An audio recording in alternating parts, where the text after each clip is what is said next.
The whole of Greywater Hall had gone silent, and Verena could hear her own bond ring being taken from her. Not physically taken. No one touched her. But she felt it leave her all the same. That thin silver band on her fourth finger that had bound her to Torrin Duskmere for 3 winters, warming whenever he was near, cooling when he rode too far. She felt the warmth drain out of it now, as if the metal itself had understood before she had. Above them, on the raised stone dais, where the Alpha King spoke the choosing every equinox, Torrin had just named his Luna before the entire pack. And it had not been her. 400 wolves stood packed, shoulder to shoulder beneath the vaulted rafters, and not one of them was breathing. The old banners hung motionless.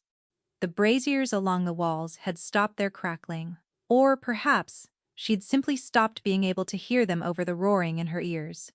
Verena stood in the front rank, exactly where the Luna was meant to stand, in the pale gray ceremonial gown she had spent the whole morning being sewn into, and she watched a woman she had met exactly twice climb the dais steps and take the place that had been hers. Odette Ravenscar, beautiful in the sharp, deliberate way of the border houses, her dark hair braided with river pearls, her chin lifted like she'd expected this all along. She did not look at Verena. That somehow was the cruelest part. She simply turned to face the pack as though the position had been empty, as though there had never been anyone standing in it. Say something, Verena told herself. Anything. Make him look at you. But Torrin would not look at her. He stood at the center of the dais in the black and silver of the Duskmere line, taller than any wolf in the hall, broad across the shoulders in a way that had once made her feel safe and now made him feel like a wall she was being pressed against. The Alpha King who had held the northern passes against 3 invading packs, the Alpha King who had once, in the dark of their chambers, admitted he'd been afraid of only one thing in his life and would not tell her what. His jaw was set. His gray eyes were fixed on nothing at all, on the empty air just above every head in the room, and they did not move.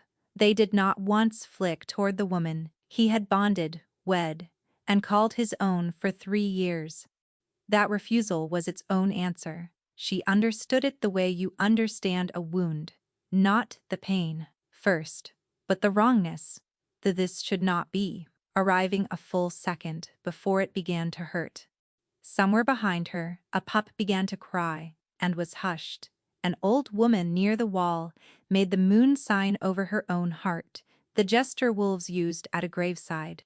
And still the hall did not breathe, because a choosing was the oldest and most binding rite the Duskmere kept, older than the stone the hall was built on, and every soul beneath that roof understood that they had just watched their king unmake 3 years of his own life without so much as a tremor in his voice.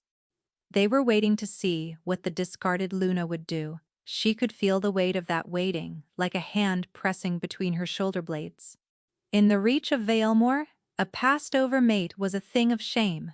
Not the one who did the passing, never him, but the one left standing in the empty place, as though being unwanted were a crime the unwanted had committed against everyone forced to witness it. Verena had lived her whole life, half a step from exactly this. She had simply never expected to arrive at it from so high up, or to fall so far, or to have it done to her by the one person who had ever told her she would never have to fall again. Verena became aware that she was still standing. That her legs had not given out, though they wanted to. That her hands, folded at her waist, had begun to tremble, and that 400 pairs of eyes had slid, one by one, off the dais, and onto her, the passed-over Luna, the foundling girl who had climbed too high, standing in a gown the color of ash, while another woman was crowned above her. She saw the pity in some of them, the satisfaction in others. She had always known which faces held which. She could have run. That was what they expected. That was what the ash-gray girl from a nothing pack would do. Flee, weeping into the dark, and let them tell the story however they liked. Instead, Verena reached up and slid the ring from her finger. It came away easily. Too easily, for something that had been warm against her skin every day for 3 years. She held it in her open palm for a moment, This small, cold circle that had meant chosen, that had meant his, that had meant she was not a mistake, the world would eventually correct. Then she climbed the 3 steps of the dais herself. The whole hall inhaled. She did not go to Odette. She went to Torin, and she stopped close enough to see the pulse jump in his throat, close enough that his gaze finally, dropped from the middle distance and met hers. And for one instant something moved behind his eyes that she would spend a long time afterward trying to name. It was not triumph, it was not indifference. It looked, impossibly, like a man watching the last light go out of a room he could not enter. She took his hand, she turned it palm up. She set the ring in the center of it and closed his fingers over it, and she felt him flinch as though she'd pressed a coal into his skin. Then it was never mine to keep, Verena said quietly, only for him. She turned and walked back down the steps, through the silent hall, past 400 wolves who parted for her without being asked, past Bram, the king's beta, Torin's second and oldest friend, whose stricken face she could not afford to look at, and out through the great doors of Greywater Hall into the cold blue evening. She did not look back. She had spent 3 years learning how not to look back. But she felt it the moment she crossed the threshold, a tearing deep behind her breastbone, as though a thread that ran through the very center of her had been drawn tight and begun, slowly, to fray. She pressed her hand flat against her chest and kept walking, down the long stone path, toward the outer gates, toward the dark tree line beyond, and told herself it was only grief. She was almost to the gates when she saw the mark on her wrist. The bond mark, the thin silver crescent that had appeared there the night Torin claimed her, that every mated wolf carried, that was supposed to fade only in death. In the blue dusk, it should have gleamed like a sliver of moon. It had gone the color of ash, and as she watched, a hairline crack opened across it, dark as a burn, and began, very slowly, to spread. To understand how Verena came to stand in that hall in a gray gown, you have to understand that she was never supposed to have stood anywhere at all. She had been found, not born, found, on the floodstones of the Fenlo Crossing during the worst spring melt in living memory, a squalling infant wrapped in a fisherman's coat, with no pack scent on her that anyone could name. The Fenlo was the smallest, poorest pack in the whole reach of Vielmore, a scatter of eel fishers and reed cutters, who could barely feed their own, and they had very nearly left her on the stones. That she had lived at all was a kind of accident. She had spent her whole childhood aware of it, that she was the mouth no one had chosen to feed, the girl who slept in the healer's back room because no family had a bed to spare, the one who learned early to make herself useful precisely because usefulness was the only rent she could pay on a life she'd been loaned rather than given. She had learned herbs from old Marta, the Fenlo's healer. She had learned to read weather in the reeds, to set a bone, to keep her voice soft and her needs small. She had learned to be the first to rise and the last to eat, to notice what a room needed before the room noticed her, to earn a place at every table by being too useful to send away from it. And she had learned, most of all, the great governing rule of her existence, that nothing was hers by right. Everything she had been allowed, and what is allowed can be taken back. It was not bitterness. She had never been able to afford bitterness. Bitterness was a luxury for people who believed they were owed something. It was simply the shape the world had pressed her into, so early and so completely, that she had stopped feeling the edges of it the way you stop feeling a scar you've carried since childhood. She was the girl who was grateful. She was the girl who did not take up room, and she had believed, right up until this evening, that she had left that girl behind on the floodstones of the Fenlo. Which was why, when the Alpha King of the Duskmere had ridden through the Fenlo 4 years ago on his way to the northern muster, and had stopped, because a slight green-eyed girl on the riverbank had, without knowing who he was, told him bluntly that his warhorse was going lame in the off-fore and he was a fool to ride it another mile. Verena had assumed the whole encounter would evaporate the moment he left. It hadn't. He'd come back. Not the next day, or the next, but a season later, and then again inventing reasons that fooled no one. Until the reasons stopped being necessary. She still did not fully understand what he had seen in her. She was not a border lord's daughter, with pearls in her hair. She had no lands, no line, no dowry, but a satchel of dried herbs, and a way of speaking the truth that most people found alarming. But Taran Duskmere, who could have chosen from any of the great houses, who should have, for the alliances a king's match was meant to buy, had chosen her. Chosen, the word had undone her. She had not known, until she had it, how starved she'd been for it, her entire life. The bonding had scandalized half of Vilemore. A foundling Luna, a girl with no bloodline, seated at the Alpha King's right hand. The border houses had never forgiven it, and Verena had felt their disapproval like a draft under a door for 3 years. But Torin had never once let her stand in it alone. That was the thing she kept returning to. Now walking the dark road away from Greywater, with her cracked wrist pressed to her chest, he never let me stand in it alone. When the whispers had followed her through the corridors, his hand had found the small of her back. When Lord Ravenscar had implied at a feast that the king had bonded beneath himself, Torin had gone so still and so cold that the whole table had remembered, all at once, exactly what he was. 3 years. 3 years of a warmth she had never believed she'd be permitted to keep, and she had been right not to believe it. That was the poison of the day, curling through her as she walked. Not only that he had chosen another, but that some small, ancient, ash-gray part of her had always known he would. Had been waiting the whole time for the loan to be called in. Everything I have been allowed. And what is allowed can be taken back. She had reached the tree line now. The lanterns of Greywater Hall were far behind her, small and gold, and no longer hers. The bond mark on her wrist throbbed with each step, a deep ache spreading up her arm and into her chest, and she was beginning to understand that this was not ordinary grief. She had attended enough mated wolves through the death of a partner to know what a breaking bond felt like from the outside. She had never felt one from the inside.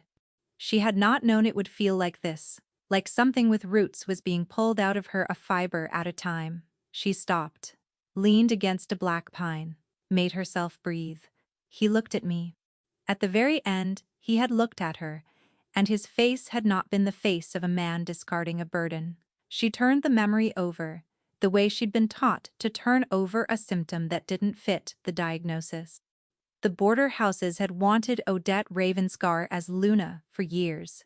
That was no secret.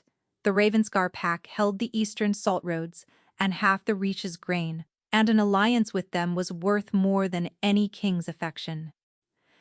Any king, seeking advantage, would have chosen Odette from the start. But Torin had not chosen her from the start. He had chosen a foundling, at ruinous political cost, and held to her for 3 years against the pressure of every great house in Vilemore, and then with no warning, on an ordinary equinox, in front of his entire pack, he had reversed it. Men did not reverse the great decisions of their lives on an ordinary day for no reason. Something had happened, something recent, something she had not been told. The thought steadied her more than grief had, because grief only wanted her to lie down in the dark, and this new thing wanted her to know. She had spent her whole life being the person things happened to. For once, standing under a black pine, with her bond turning to ash on her wrist, she felt the first cold flicker of a different impulse entirely. She heard the hoofbeats before she saw the rider. Fast, coming down the dark road from the hall, a single horse ridden hard. Verena stepped back into the shadow of the pine, her heart slamming. If Torin had sent guards to see the discarded Luna off his lands, she did not think she could bear it. If he had sent them for something worse. The rider reined in at the tree line, close, breathing hard, and pushed back his hood. It was Bram, Verena. The beta's voice was low and urgent and utterly wrong. Bram, who was never anything but easy. who joked at council until Torin threatened to have him thrown in the river, was looking at her the way you look at someone standing at the edge of a cliff. Thank the moon, I thought. He stopped. His gaze dropped to her wrist, to the cracked gray crescent, and every remaining trace of color left his face. How bad? He asked. You knew, Verena breathed. You knew he was going to do it. Verena, listen to me. You cannot leave Valemore.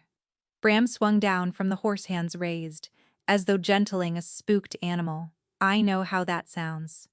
I know what he did to you in there, and I swear to you it is not what you think it is. But you have to trust me on this. One thing, if you cross the border with that bond, half severed, you will not survive the week.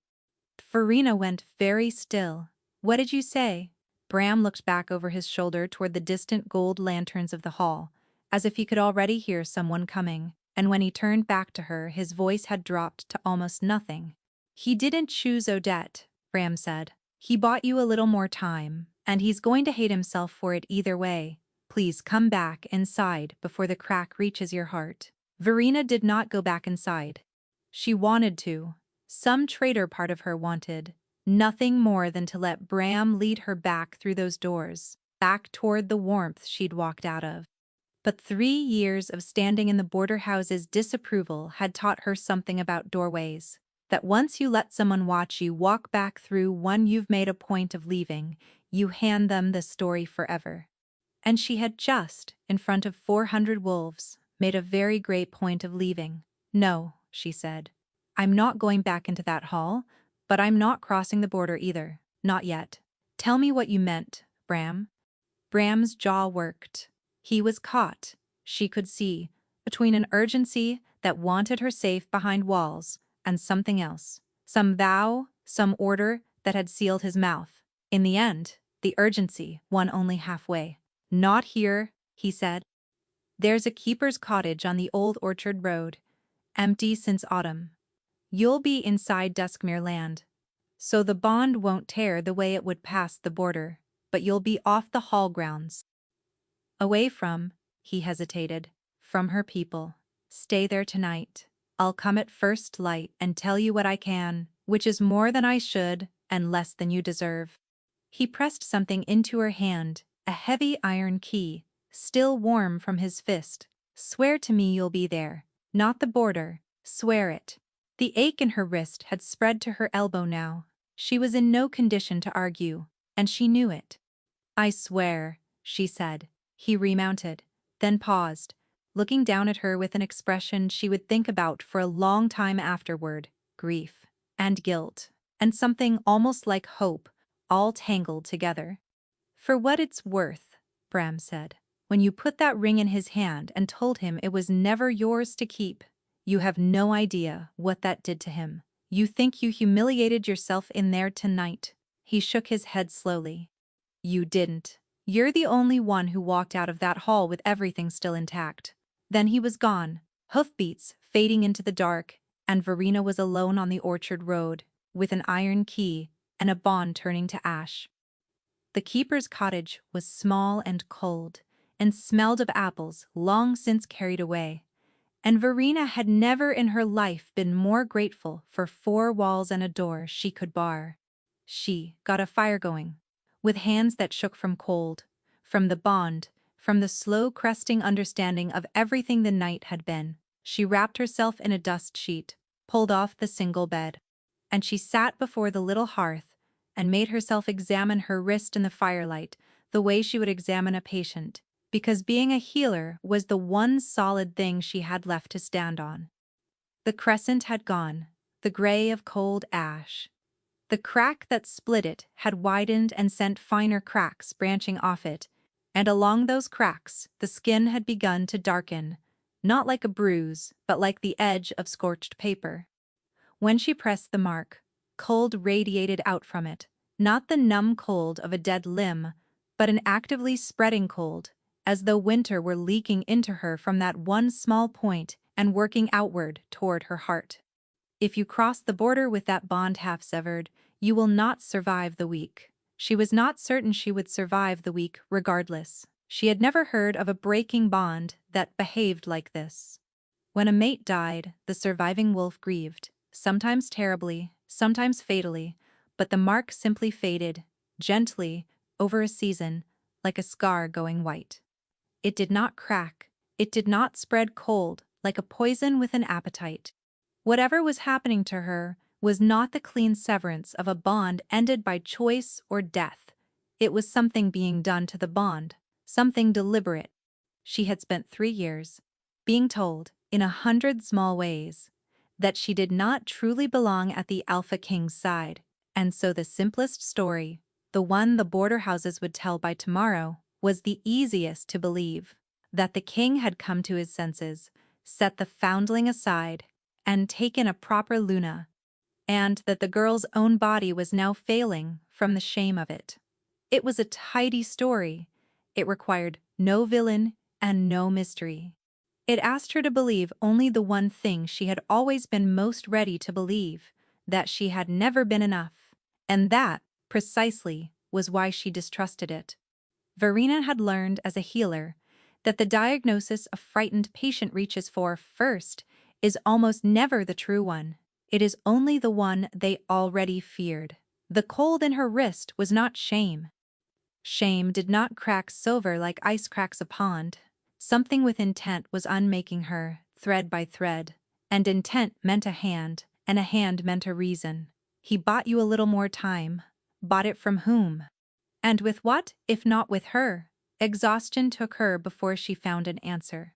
She had not meant to sleep. She'd meant to keep the fire fed and her mind working, but the day had hollowed her out, and between one blink and the next, the little hearth was gone. She was standing in a wood she had never seen, and knew at once she was meant to know. It was a grove of tall, pale trees, silver-barked, their canopy so high and so dense it made a second sky overhead, and through it a great full moon poured light down in long, soft columns. In the center of the grove stood one tree, greater than all the rest, vast, ancient, its bark the bright polished silver of a coin, its leaves catching the moonlight, and throwing it back so that the whole clearing swam in a gentle silver glow. The air was warm and still and smelled of moss and cold water and something green and living. Somewhere she could hear a spring, the Silverwood, she thought, though no one had ever told her the name. She simply knew it, the way you know your own name in a dream. This was the heart of the bond. This was the place two mated souls were said to meet in sleep. Though she and Torin never had, she'd assumed the stories were only stories. Then she saw that the great silver tree was dying. It began at the roots. A blackness was creeping up the bright bark from the ground. Not fire, not rot, but a spreading dark that turned the silver to the same scorched ash gray as the mark on her wrist, and where the darkness climbed, the leaves above curled and blackened and fell drifting down through the moonlit columns like flakes of soot. As she watched, frost bloomed across a whole silver bough, and it cracked with a sound like a breaking bone, and the warmth went out of the air. "No," Verena whispered, and ran to the tree, and pressed both hands flat against the cold bark, as if she could hold the light in it by will alone. Under her palms, she could feel it, a faint, failing pulse, growing weaker, the heartbeat of something enormous and old and loved, going out. No, no, stay. You shouldn't be here. She spun. Torin stood at the edge of the clearing in the blackened silver he'd worn in the hall, and his face in the moonlight was not the closed wall it had been on the dais. It was open, and it was devastated, and he was staring at her hands on the tree as though she'd reached into his own chest. "You shouldn't be here," he said again, and there was raw fear in it. "How are you here? You gave it back. You gave the ring back. The bond should be. You should be free of me. You should be safe." "Torin, the tree." Verena's voice cracked. "The tree is dying. The bond. What's happening to it? What did you do?" He crossed the clearing in 3 strides, and for one wild moment, she thought he would take her in his arms. He stopped just short. His hands hovered at her shoulders, trembling, not touching, exactly as Bram's had gentled the air. "Listen to me," he said, low and fast. "Whatever they tell you, whatever he tells you, you have to keep away from the Ravenscar. You have to keep away from me most of all. If the bond finishes breaking clean, you live. Do you understand? If it breaks clean, you live. And I can bear anything as long as the blackness at the roots surged upward with a sound like tearing cloth." The whole grove shuddered. Frost raced across the ground toward them, and where it touched Verena's bare feet, the cold bit down to the bone, and she gasped, and woke, gasping, on the floor of the keeper's cottage. The fire burned to embers, gray dawn light in the window, and both her hands stretched out in front of her, pressed flat against nothing at all. Her wrist was screaming. She looked down. The crack in the ash-gray crescent had reached the base of her palm, and a second crack had opened at the other end and begun to climb toward her forearm, toward her heart. And pinned beneath the cottage door, where someone had slid it through in the dark while she slept, was a single sheet of folded parchment, sealed with black wax stamped with a raven. She knew the seal. Everyone in Vilemore knew the seal. The raven in flight over crossed salt roads was the crest of House Ravenscar, and it did not appear on parchment slid under the doors of discarded foundlings for any friendly reason. Verena rose stiffly from the cold floor, cradling her wrist, and stood looking at the letter for a long moment before she picked it up. The wax was still faintly soft. Whoever had left it had done so recently, within the hour perhaps, moving through the gray pre-dawn to a cottage that was supposed to be empty, that only Bram was supposed to know she was in. That thought landed like ice water. Only Bram knew. She broke the seal. The hand inside was elegant, unhurried, the writing of someone who had never in their life needed to rush. "Lady Verena," it read, and the lady was its own small cruelty, a courtesy she no longer had any right to. "You will by now be feeling the cold in your wrist. Do not waste what little strength remains to you fighting it. The mark does only what it was always going to do.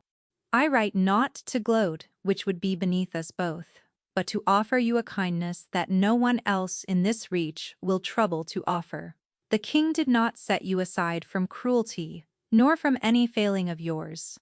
He set you aside because he was made to understand quite thoroughly what the alternative would cost. You are even now being permitted to leave with your life. That permission has an expiry. Come to the salt house on the eastern road before the moon is full, and I will tell you what he could not, and show you how the cold in your wrist may be stilled rather than allowed to reach your heart. Come alone. Tell no one, least of all the beta, whose loyalties in this matter are not what you believe them to be. A friend, of sorts. There was no signature. There did not need to be." Verena read it 3 times. Then she set it down on the cold hearthstone with a steadiness that surprised her, and she thought she was a healer. She had been lied to by patients her entire life. The man who swore he hadn't been drinking, the mother who insisted the child's cough was nothing, the guardsman who claimed the wound was 3 days old when the smell said otherwise. She had learned that the most useful thing about a lie was not that it was false, but that people only ever troubled to lie about the things that mattered. And this letter was a very great deal of trouble to have taken over a foundling girl, who was, by its own account, already as good as dead, least of all the beta whose loyalties in this matter are not what you believe them to be. That was the line meant to do the work. That was the hook. Turn her against the one person who'd ridden into the dark to warn her, isolate her, come alone, tell no one, and steer her, cold and frightened and grieving, to a salt house on an empty road. She had been raised among people who had every reason to be rid of her. She knew the shape of a trap laid for someone the world would not miss. And yet, I will tell you what he could not. There it was again, the second time in one night that someone had told her Torin had been prevented, constrained, made to understand what the alternative would cost. Bram had said it. Torin himself had said it, in the grove, half mad with fear. "Whatever they tell you, whatever he tells you. Two people who despised each other, agreeing on the single most important fact of her life. Her husband had not stopped wanting her. Her husband had been made to give her up, and the making of it had involved the cold that was, at this moment, cracking its way up her arm toward her heart. Someone had a leash on the Alpha King of the Duskmere. And whatever that leash was, it ran straight through her. She sat back on her heels and made herself think it through the way she'd think through a poisoning. Because that, she was increasingly certain, was what this was. Start with what the poison wants. A poison that killed outright would have killed her in the hall. Instead, this one lingered, crawled, gave her days rather than moments, which meant her death was not the aim, or not the only aim. The letter all but said so. You are being permitted to leave with your life. The cold may be stilled rather than allowed to reach your heart. Someone wanted her alive, but leashed, exactly, as they'd leashed Torin. Someone wanted her frightened and grateful and steerable, riding alone to a salt house on an empty road, because the alternative was a slow, freezing death. Grateful. There was that word again, the one that had shaped her whole life. Whoever had written this letter understood her better than she liked. They had built the whole thing around the assumption that a foundling faced with dying would do what foundlings did. Take the scrap of kindness offered by the stronger hand, ask no questions, be no trouble, be useful to whatever purpose that hand intended. It was, she thought, with a flicker of something that was almost anger, a very well-aimed trap. It had simply been aimed at the girl she used to be. She looked down at her wrist. In the strengthening dawn, the darkness along the cracks had deepened from scorched brown to true black, and the cold had climbed past her elbow now. She could feel it as a line, an advancing tide mark, and above that line, her arm was hers, and below it her arm belonged to the winter that was eating her. She flexed her fingers. They answered slowly, as though from a long way off. She did not need to be a healer to read the arithmetic of it. The cold had crossed the distance from her wrist to her elbow in a single night. Her elbow to her heart was not much farther. She had days, as the letter said, perhaps fewer than it wanted her to think. Which was the trap's one flaw. A trap that must be sprung before its victim dies is a trap on a clock, and a clock cuts both ways. Whoever held the other end of Torin's leash needed her to come to the salt house soon, needed it badly enough to risk a letter, to bribe or follow their way to a cottage only Bram knew. They were not comfortable. They were hurrying. And people who hurried made the mistakes that people who could afford to wait never did. She would not go to the salt house. But she would find out who had told her not to trust Bram, and why they had needed to. Because you only trouble to sever a rope you're afraid is holding a fist hammered on the cottage door. Verina's heart lurched into her throat. She snatched up the fire iron from the hearth, a poor weapon, but her hands closed around it before she'd decided to, and pressed herself to the wall beside the door. Verina.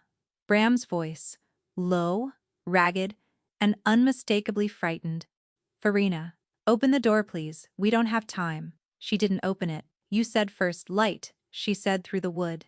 It's barely gray. I know what I said. A pause, and when he spoke again the words came fast, tumbling over one another. Odette's people rode out from the hall an hour ago, 6 of them, armed, on the orchard road. I don't know how they know where you are. No one knows you're here, Verina. No one but me, but they're coming, and if they reach you, before I get you off this land I can't protect you. I can't even— His voice broke. Please. Open the door. Verina did not move from the wall.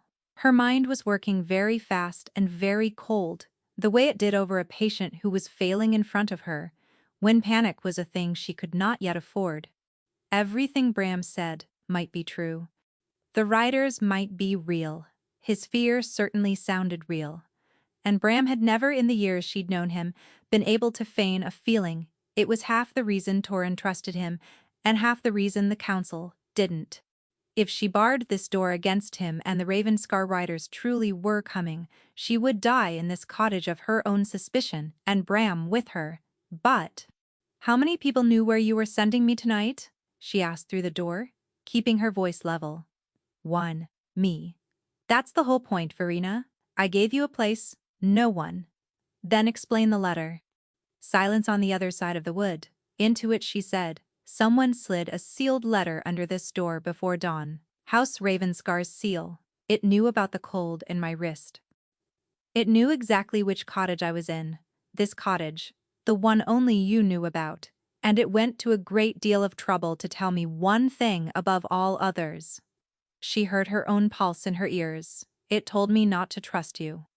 The silence stretched so long, she thought he might have gone.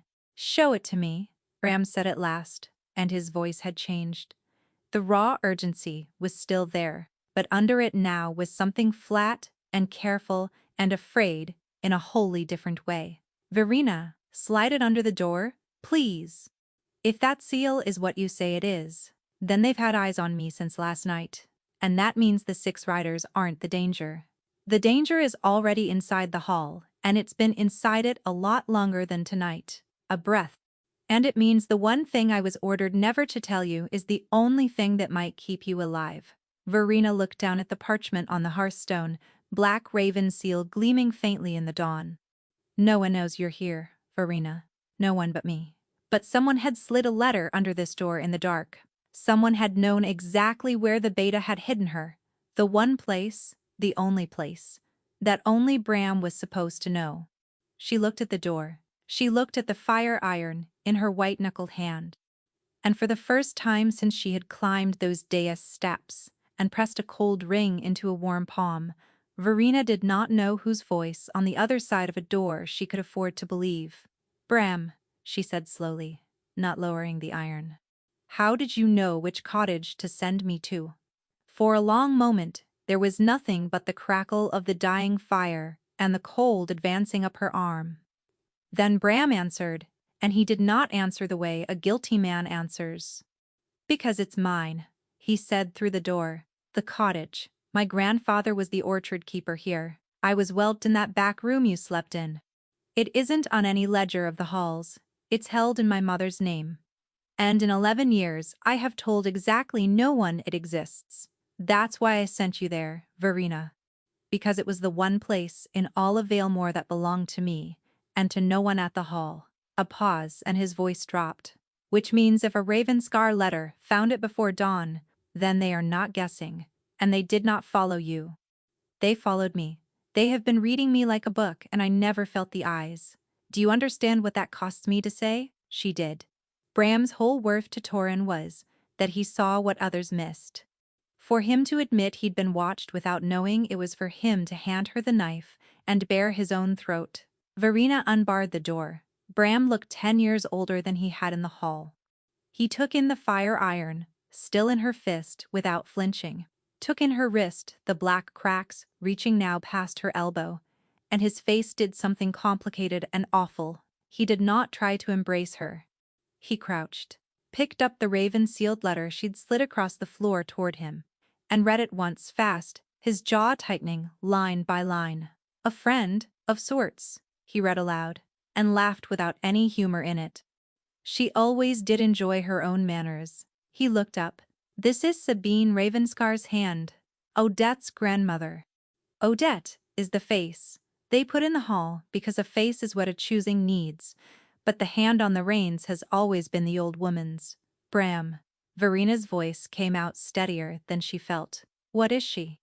Because that, she lifted her cracked wrist between them, is not grief. And it is not any breaking bond I have ever tended. Something is doing this to me, on purpose. Slowly the Ravenscar are thread weavers. He said it flatly, the way you say a thing you've been forbidden to say, and have decided to say anyway. Not fighters. Not really. They don't take a pack by the throat. They take it by the threads, the bonds. Every wolf is tied to the ones they love and the pack they belong to by threads you can't see, and the Ravenscar line can see them, find them, hold them. His eyes went to her wrist, and cut them, slowly if they choose. A severing, done with craft, doesn't snap. It unravels, and for a bond as deep as yours and Torin's, an unraveling doesn't end in grief. He didn't finish. He didn't have to. That's not possible, Verena said, though even as she said it, she could feel could feel the cold moving with an intelligence no illness had, seeking, patient, unhurried. Bonds aren't rope. You can't just take a knife to. You can, if you were born to the craft, and if the debt to do it was handed to you freely. Bram's voice was grim. That's the part that matters, Verena. Threadcraft this deep can't be forced on an unwilling wolf from the outside. It needs a door, a debt owed, a promise made, something that gives the weaver leave to touch the thread in the first place. He looked at her steadily. Someone opened that door for her. Someone gave Sabine Ravenscar leave to lay hands on your bond. And there is exactly one person in all the world with the standing to open the door to your bond with the king. Verena sat down slowly on the edge of the dusty bed. Pieces she'd been turning over all night were sliding into their places, and she did not like the picture they made. He knew, she said. Torin. He knew what she is, what she can do. That's why he did it. That's what Bram meant. He bought me time. Sabine came to him a fortnight ago, Bram said quietly. Told him she was calling in an old debt, one he'd owed her since before he ever laid eyes on you. The terms were simple. Set you aside by the old right, before the whole pack, and take Odette as Luna, or she'd unravel your thread where you stood and let him watch you die of it in the hall. He believed that if he did what she asked, the debt would be paid and you'd be spared, cast off, heartbroken, exiled, hating him, but alive. Bram's mouth twisted. He chose the version where you got to keep breathing and got to hate him for it. He thought that was the kindest door left to him. He walked through it in front of 400 people and never let his face move, because he thought your life was on the other side of it. Verena pressed the heel of her hand against her sternum, where a deeper, colder ache had begun.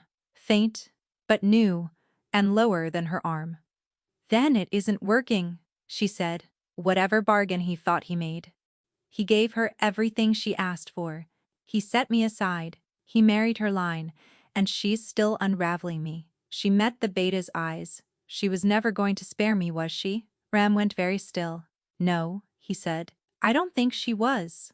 Which means he broke both our hearts in front of the whole pack, Verena said, and her voice did not shake, though everything in her wanted it to.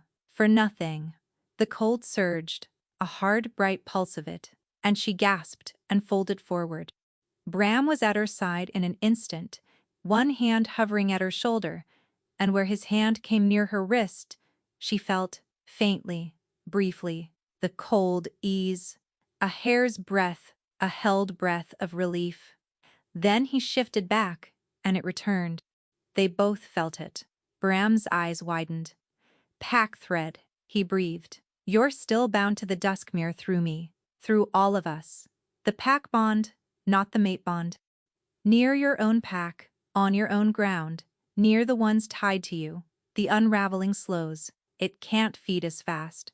He gripped her shoulder deliberately now, and again the cold pulled back a fraction, and Verena understood with a lurch what he was going to say before he said it. But the pack thread is a stream, Verena. The mate thread is the river. If the pack bond slows it this much, he stopped. You need to be near him, not the pack. Him. The one thread strong enough to hold the winter back is the exact one she's cutting. You want me to go to the man who threw me away in front of everyone I know, Verena said. I want you to live, said Bram, and I think, God's help us both, those turn out to be the same errand. She almost laughed. It was so exactly the shape of her whole life. That survival and swallowing her pride had never once, not one single time, been allowed to be different things. Then take me to him, she said, and rose on legs that only shook a little. Where is he? Back at the hall, playing husband to Odette Ravenscar, while I freeze on his orchard road. Bram's face closed like a door. No, he said. That's the other thing I wrote out to tell you, before the letter changed everything. He drew a breath, when Torin realized the unraveling hadn't stopped. That you were still being cut, even after he'd paid Sabine's price. He understood what you just understood. That she played him, that your life was never on the table. Bram's voice dropped to almost nothing, so he took the one piece off the board he still controls. He rode for Corvath an hour ago, for the Raven's car seat. Alone, he means to offer Sabine the only thread she might take instead of yours. Verina's blood went colder than her arm. His own, she whispered. His own, said Bram. He's going to let her unravel him, Verina, and he thinks it's a bargain, because in his head, a world with you, alive and him gone, has always been the better world. He has believed that about himself since long before he ever met you. He was already moving for the door, already reaching for her. The horse can carry two. If we ride now, we can reach the eastern road before he reaches Corvath. But I have to tell you, if he sees you coming, he won't stop. He'll ride faster. In his mind, you arriving is the one thing that makes his death pointless. For a heartbeat, Verina did not move, and in that heartbeat, something in her that had been bent low, her whole life stood slowly up.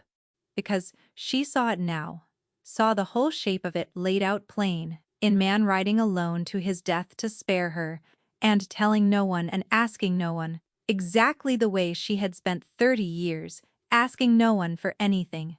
He thought he was being kind. He thought his dying was a gift he could hand her, the last and largest of the small self-erasures he'd built a life out of. And it was the cruelest thing anyone had ever tried to do to her, dressed up as love, and she recognized it instantly, because it was cut from the very same cloth as her own endless, "I'm no trouble, I don't need anything."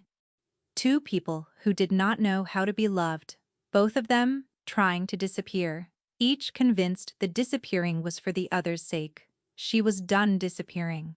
She had a lifetime of practice at it, and not 1 hour of it had ever made her safe. Verina was already pulling her cloak from the peg. "Then we better reach him," she said, "before he has time to be noble." They caught him at the crossing where the eastern road forded the Salt Creek, in the thin gray light of a morning that could not decide whether to be day. The ride there was the longest of Verina's life. Bram drove the horse harder than any beast should be driven, and she clung to him with her good arm and pressed her failing one to her chest and counted the colds advance the way she'd once counted the seconds in that silent hall, not to her wrist now, not to her elbow, but lower. Verina would remember it in pieces for the rest of her life. The horse blown and lathered beneath them, Bram's arm barred across her as he reined in so hard the animal skidded on the wet stone. And Torin, dismounted, standing at the center of the old stone ford, with his back to them and his head bowed, so terribly still, like a man who had already finished the argument with himself, and lost. His own horse stood riderless a little way off, reins looped over a leaning post, as though he had meant to walk the last of the road to Corvath on foot, the way a man walks to a thing he does not intend to walk back from. Beyond him, low against the eastern hills, she could see the black towers of the Ravenscar seat, close enough now to make out the ravens wheeling above them, and she understood that they had reached him with almost nothing to spare. "Torin!" Brahm's shout cracked across the water. He turned, and for one instant before he understood, before the shape of her registered, his face opened with a raw, involuntary hope, so naked it hurt to see. Then it closed, and something in his expression died, exactly as Bram had promised it would. "No," Torin said. "No, no, you can't be here. Bram, what have you done? You were meant to get her out." Verina slid down from the horse, before it had fully stopped, and walked toward him across the ford, and the cold water soaked her hem, and she did not feel it, because there was a colder thing in her chest and a hotter thing behind her ribs, and both of them were his fault. "You decided," she said. Her voice carried flat and hard across the water. "You decided in a hall full of people that my life was worth more than the truth.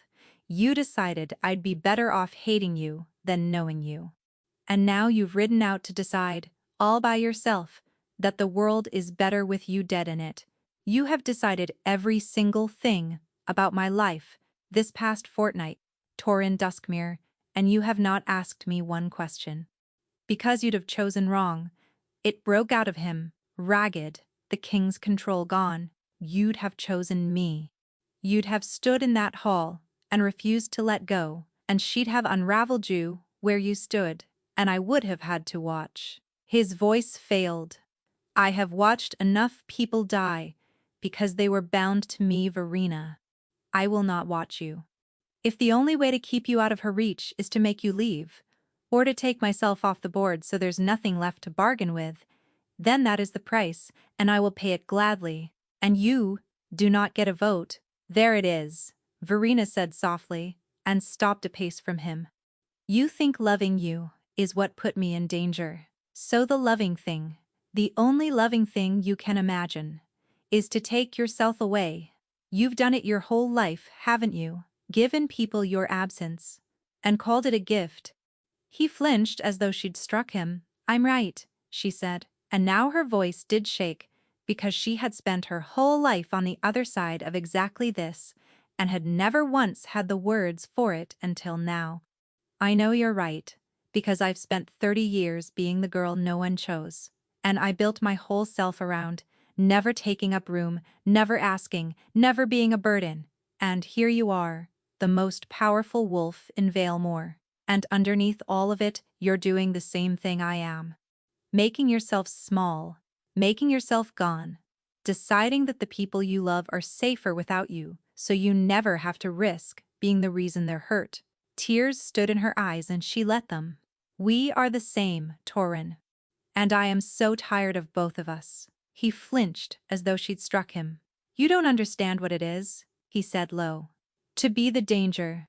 To lie awake knowing that the ones who stand closest to you are the ones the world will reach for first, because you are the thing they can be used against. You think I threw you away? His voice cracked down the middle. I have spent every night for a fortnight learning your face by heart in the dark so I'd have it after. I set you aside so that somewhere in the world you'd be warm, and hating me, and alive. That was the whole of my ambition, Verena. Not the throne, not the pack, not Odette Ravenscar's grain roads. Just you, breathing, on the far side of a door I'd never be allowed to open again, and you never once thought to let me help you carry it, she said. Because carrying it alone is the only way you know how to love, just like being grateful for scraps is the only way I know how to be loved. She took the last step to him. We could put it down, Torin, both of us, at the same time. That's all I've ever wanted, and never had the nerve to say. For a moment he just looked at her, undone, the black towers of Corvith at his back, and the grey light on the water, and she saw the truth of it land in him. Saw him recognize himself in her, the two matched wounds fitting together like halves of a broken thing. His hand lifted, at last, toward her face. Then, the cold reached her heart. It was not gradual, it was a door, slamming shut. One moment, she was standing in the ford, making the truest speech of her life. The next, the winter that had been climbing her arm all night, arrived, all at once, in the center of her chest, and the world went white at the edges and her legs simply stopped being hers. She heard Bram shout her name, she heard the water rush up to meet her. She did not hit it. Torin caught her, crossed the space between them faster than a man his size should move, and had her against his chest before she fell, one arm under her, one hand pressed flat and desperate over the cracked mark that had reached her heart.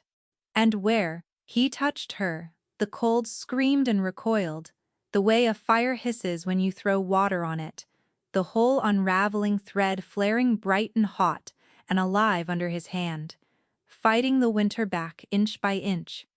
Verena dragged in a breath that didn't feel like drowning. Her sight cleared.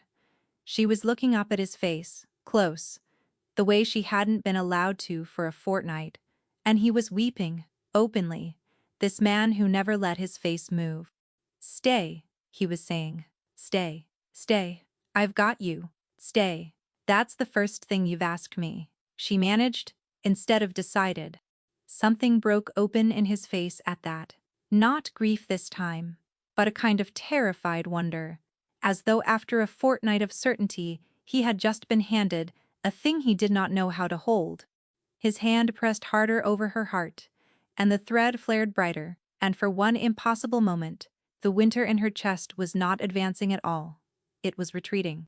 She felt it give ground before the heat of him, felt her own breath come easier, and she understood, dizzily, that Bram had been right, that the one thread strong enough to hold the cold back was the exact one being cut, and that as long as Torin held her the blade could not finish its work. A slow clap sounded from the far bank. They both turned.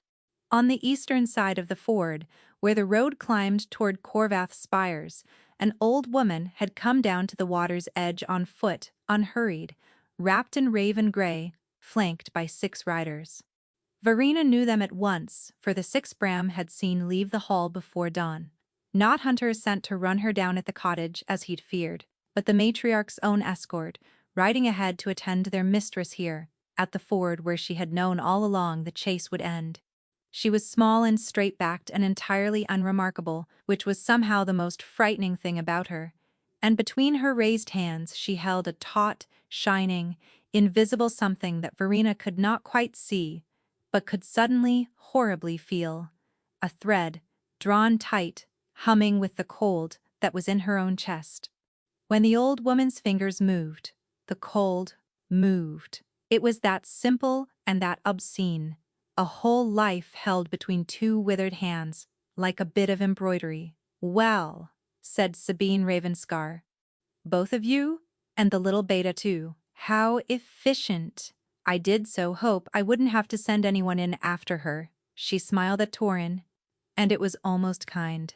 "You needn't have ridden all this way to offer me your thread, Alpha King. It was very gallant, but I'm afraid I don't want yours." Her gaze slid to Verena and sharpened, and grew hungry. "I never did. Yours was only ever the price I named to get her out of your hall, out of your pack, out into the open where the pack thread couldn't shield her. A choosing before 400 witnesses. The old right. Unbreakable. The surest way in all the world to make a beloved Luna leave her own protection willingly." She drew her hands a fraction wider apart, and in Verena's chest the cold bit down, and Torin's hand flared white fighting it. And Verena bit back a scream. "Whatever she is," Torin snarled, "whatever you think you'll take it through me. You will have to unmake me first, and I am not a loose thread. Sabine, I am the alpha of the Duskmere, and I am holding on." "Yes," Sabine said, delighted, as though he'd finally understood the lesson. "You are. Do you know, that is the only part of this that surprised me. I expected the bond to be strong. I did not expect it to be strong enough to hold my blade at the edge of her heart, with nothing but your bare hand." Her eyes glittered. "Do you know what that means, Torin Duskmere? Do you know what she is? To make a thread like that?" "No. Of course you don't. Neither did she." The old woman's smile widened until it was something with teeth in it. "But I do. And I have waited a very long time to hold a thread like hers in my hands, so I think, rather than take it now, in the wet and the cold, with you clinging to it like a drowning man, I shall let you keep her a few days more. Let the 2 of you make the bond deeper still. Let it grow fat for me." She lowered her hands, and the cold in Verena's chest froze in place, neither advancing nor retreating, a blade left buried to the hilt. "Run, little moon warden. Run and hide and cling to your king. Everything you do to keep that thread alive only makes it worth more to me. I'll be along to collect when it's ripe." She turned, unhurried, and walked back up the road, toward the waiting spires, and her 6 riders closed around her, like a raven's wing folding, and left them there, in the gray water, with a frozen blade in Verena's heart. They ran west from the ford with the blade frozen in Verena's heart, and they did not stop until they reached Orla. You did not chase a threadweaver onto her own ground. You did not so much as linger within sight of Corvath's towers. So they turned their backs on the black spires and rode until the horses could not, and it was Bram who knew where to go, for Bram, it turned out, had not ridden out that dawn, as blindly as it seemed. Before he'd ever come to the keeper's cottage, he had sent word to the one living soul who had studied the Ravenscar craft long enough to stand against it, Orla, the old bond-keeper of the Duskmere, who had tended the pack thread since before Torin was whelped, and who had warned a young king against the price of a Ravenscar bargain, and been overruled by a king too desperate to save his young to listen. Orla's refuge was a low stone house, half sunk into a hillside 2 valleys west, warded so old and so deep that the cold in Verina's chest eased the moment they crossed the threshold. Not gone, never gone now, but held, banked like a fire. The bond-keeper was ancient, small, sharp-eyed, with hands stained from a lifetime of the craft, and she made Verina sit by the fire and bare her wrist, and she studied the frozen crack for a long, long time before she spoke. "It is paused," Orla said at last, "but do not mistake that for mercy, and do not mistake it for my doing." She paused it. "Sabine, on purpose, at the very lip of your heart, because a severing halted at the edge is a bond that goes on deepening, and a deeper bond is a richer thing to steal. She has left the blade in you, like a stake left in ripening fruit." The old woman's mouth thinned. "Understand me, child, I cannot heal this. No one can heal a severing from the outside. A cut thread does not knit. What I can do is set a ward on the wound, so that she cannot take the blade up again from a distance, the way she has been cutting you all night from the comfort of her tower. With my ward on you, she will have to come close to finish it. She will have to come to the one place your bond truly lives." Orla's eyes were grave. "That buys you a little time. It does not buy you safety. It only chooses the ground. Then tell me how to stop it for good," Verina said. "That," said Orla, "is a question for him," and she looked at Torin. He was standing by the door where he'd stood since they arrived, as if he had not earned the right to come nearer the fire, and Verina thought that was the most Torin thing she had ever seen. He didn't sit even now.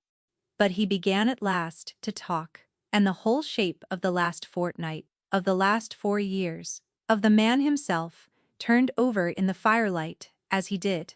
"Before I was king a full year," he said, "a fever came through the Duskmere. The grey fever. It took the pups first. It always takes the pups first." His jaw worked. "We lost 11 of our young in a single moon. My healers could do nothing. It wasn't a fever of the body, they said. It was a fever of the thread. The pack bond itself gone sick, and there was no craft in the Duskmere that could mend a thread. And then a Ravenscar came to my door. Sabine, she said she could reweave the pack bond and stop the dying, and she could. She did. Not one child died after the night she worked." He closed his eyes. "The price was a debt thread.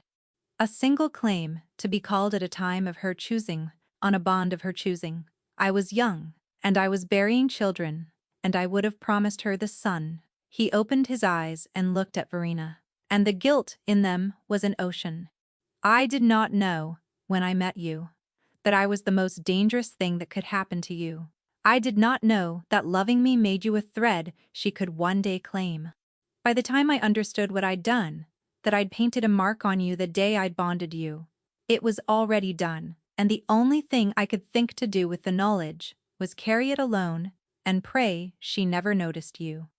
"But she noticed me," Verina said. "She noticed what you are," said Orla quietly, and the room turned to her. The old keeper was looking at Verina with an expression that was half pity and half something almost like awe. "You were found, child, not born to any pack. No scent anyone could name. Do you know why? Because someone, long ago, hid it, wove it under. There is a craft for concealing a thread so completely that even the wolf who carries it cannot feel it. And it is the rarest craft there is, and only one line ever held it." She let the silence stretch. "The moon wardens. The old bond-keepers? Before there were Ravenscar. Before the great houses. It was said. The last of them were drowned out generations ago." Her stained hand gestured. at Verena's frozen wrist. It seems the last of them was drowned only nearly, and set on the floodstones of the Fenlo, hidden even from herself, to grow up small and grateful and unnoticed. A thread like yours, Verena, a moon-warden thread, bound to an Alpha King, deep as the two of you have made it. Sabine cannot make one. She can only take one, and a stolen bond like that would make her craft the strongest in living memory. Verena sat very still while her whole life rearranged itself around her. Not a mistake the world had loaned a life to. Not a mouth no one had chosen to feed. Hidden. Chosen to be hidden by someone who had loved her enough to give up the whole truth of her so that she might live to be unremarkable. And chosen again, at ruinous cost, by the man standing miserable and unmoving by the door. Chosen the first time in a fishing village, and chosen the second time in a hall full of people. So wrongly and so terribly, out of the same broken conviction that his love was a danger he had to spare her. Twice she had been chosen. She had simply been too busy being grateful for scraps to see that both times, the choosing had nearly killed her, because both of them, Torin and whoever had left her on the stones, had decided for her that the loving thing to do was to take something away. Her whole life, she had believed she was the one who was never picked, standing at the edge of every room, waiting to be allowed in, and it had been a lie. Not the kind of lie someone tells you. The kind you tell yourself so thoroughly that it becomes the floor you walk on. She had been picked, and hidden, and picked again, and protected half to death, and she had spent 30 years reading all of it as evidence that she was worth nothing. She thought of the ring, cold in her palm, and the words she'd given him with it. Then it was never mine to keep. She had meant it as the truest thing she knew, and it had been the falsest, the old lie in its Sunday clothes. It had all been hers. She had, simply, never once, in her whole, small, careful life, dared to keep anything, because keeping meant believing she was allowed to, and she never had been sure she was allowed to breathe. How do I stop the severing? Verena said again. And this time it was not a question aimed at the room. It was aimed at Orla, and it was hard as flint. Not freeze it, stop it, end it. I want the truth. Keep her all of it, even the part you don't want to say. Orla held her gaze. A thread cut cleanly cannot be rejoined, the old woman said. But a thread that has been made whole, sealed, completed, deepened past any gap for a blade to enter, cannot be cut cleanly at all. Sabine's craft unravels what is loose. It has no purchase on what is finished. She leaned forward. The severing lives in the place where your bond lives. The grove you have both been walking in your sleep. The silverwood. That is where the thread runs, and that is where she is cutting it. And that is the only place it can be fought.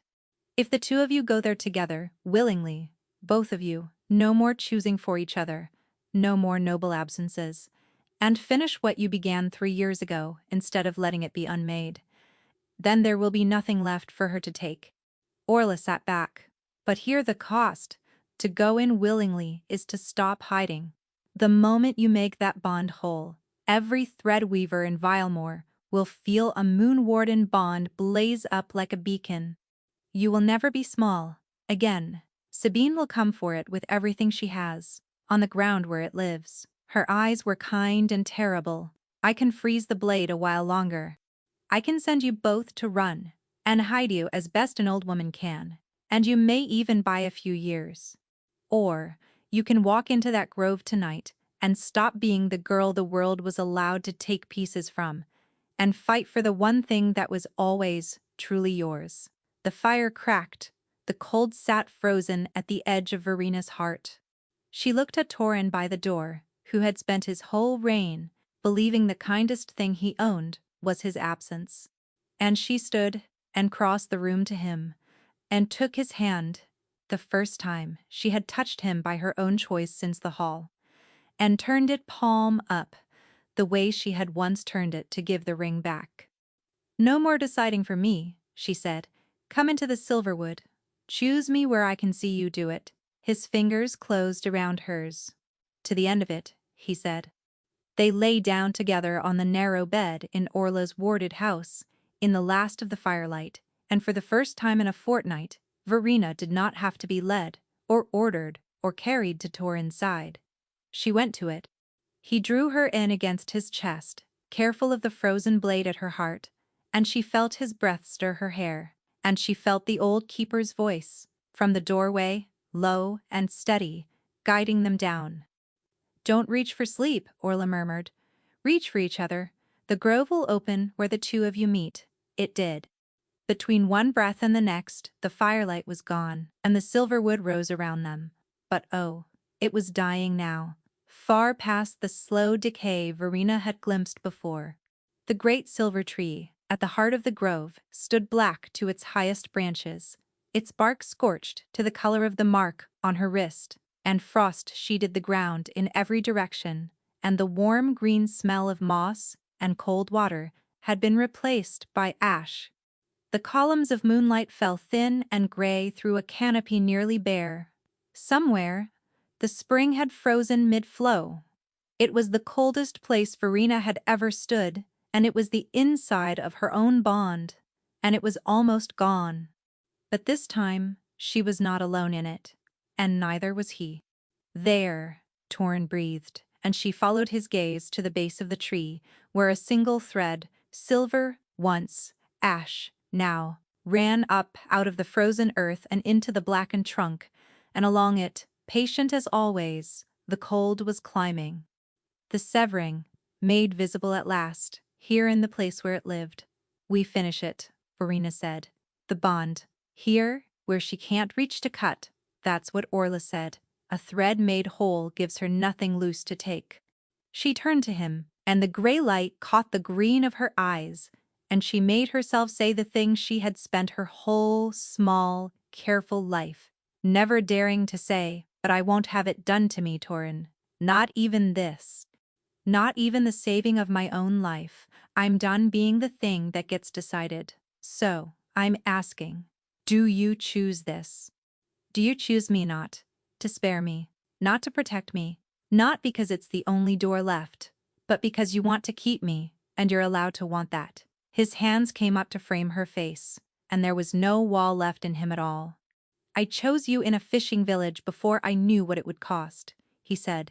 I chose you in a hall full of people in the cruelest way I could find, because I was a coward who called it mercy. And I am choosing you now, here, where you can watch me do it, with nothing left to hide behind. His thumbs brushed the tears from her cheeks.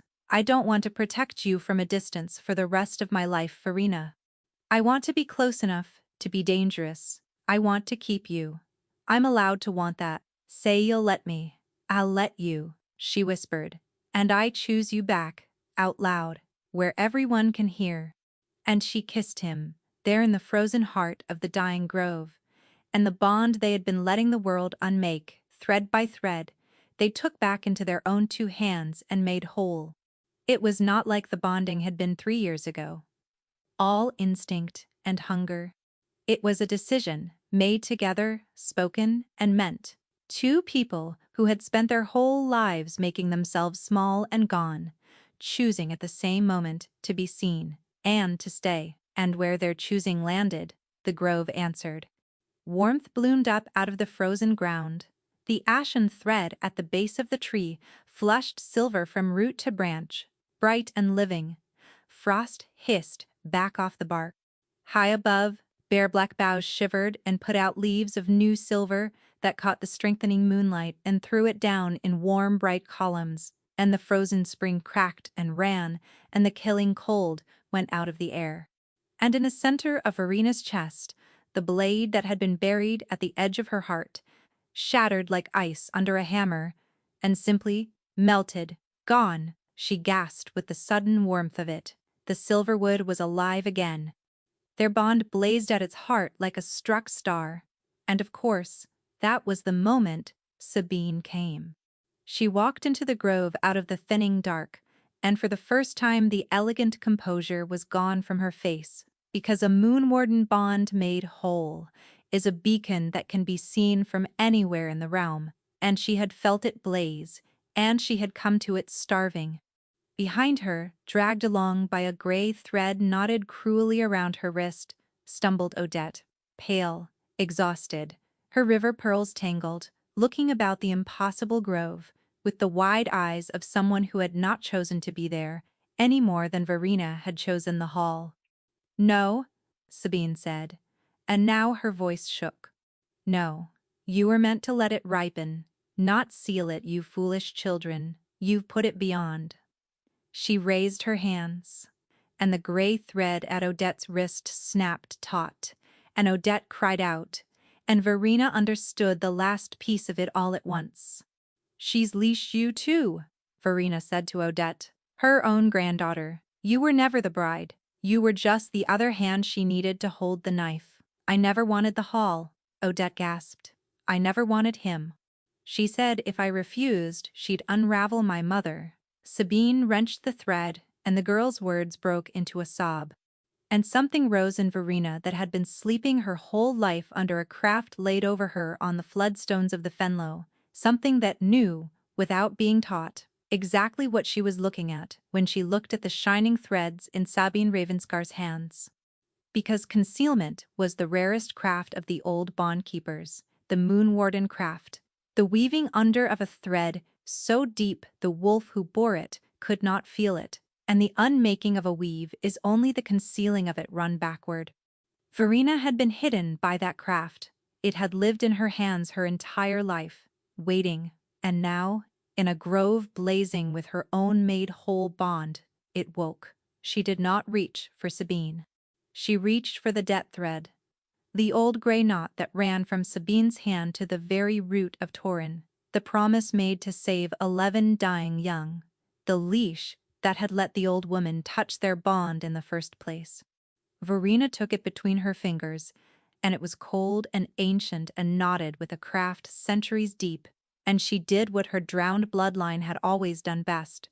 She unwove it.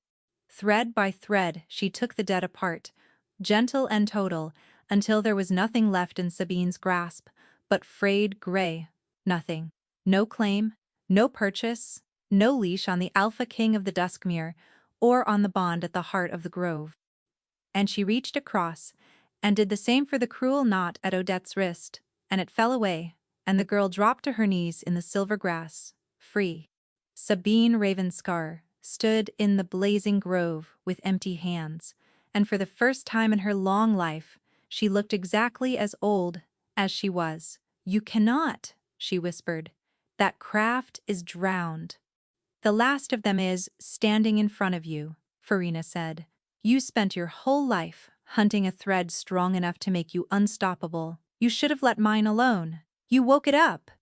The silver wood, whole again and full of light, seemed to lean in around the old woman, and the gray went out of her, and she was gone.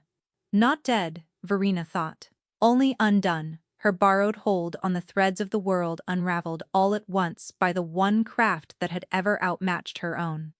The grove fell quiet. The spring ran clear.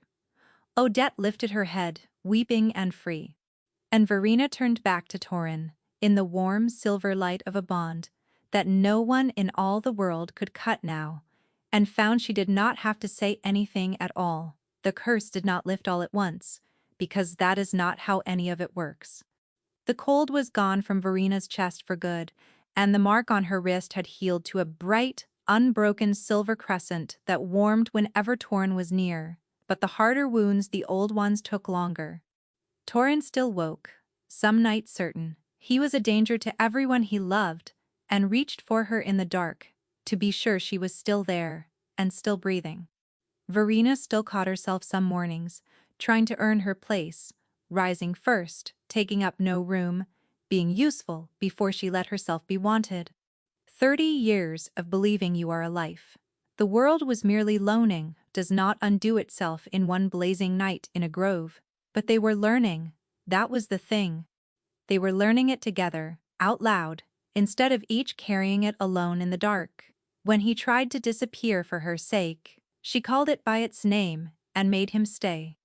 When she tried to make herself small, he told her again and again, that she was allowed to take up the whole of her own life. Slowly, night by night, the reaching for each other got easier than the making of themselves. Gone.